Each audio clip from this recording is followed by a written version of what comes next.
Hello, nongeye kwibutsa iyi ni kwa Kweteshi aho tureba ibintu byose kuri tekinishani. Ubu tugiye kureba icyo bita display budget kuri Facebook. Uko tubibona baza hano muri comment,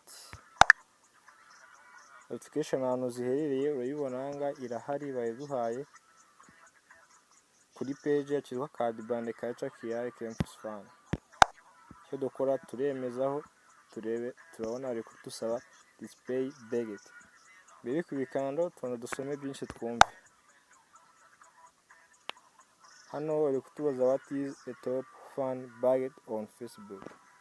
Muri make icyo bisaba iyo wemeje iriya budget, hano bari kutubwira ko iyo wabyemeje ikintu cyose iyo wapostinze ugakora comment kuri post cyangwa se kuri page or profile, ni wowe uza imbere.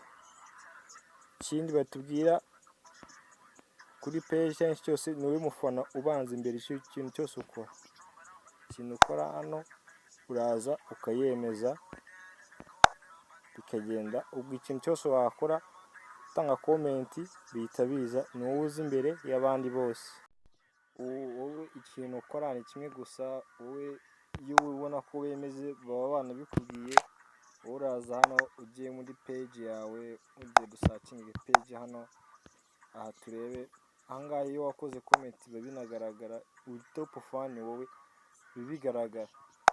Aha post yose wakora, tugerageze nk'ahangaha turebe iyi post imaze iminota 17. Icyo wakora ahangaha kuri iyi post, harimo n'abandi top fan.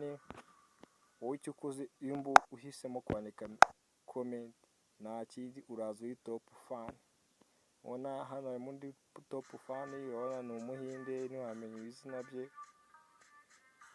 Nawe ukoze comment uba uri top fan.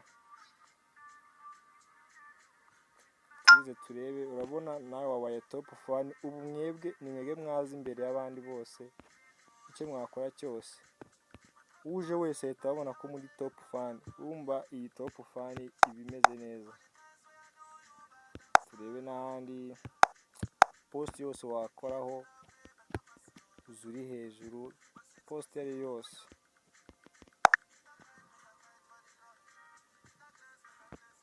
Ubona top fan ni nziza kuko iyo ushaka abantu bakumenya nabwo barakumenya, ni byiza cyane. Icyo mukora mwebwe dukore subscribe tubane.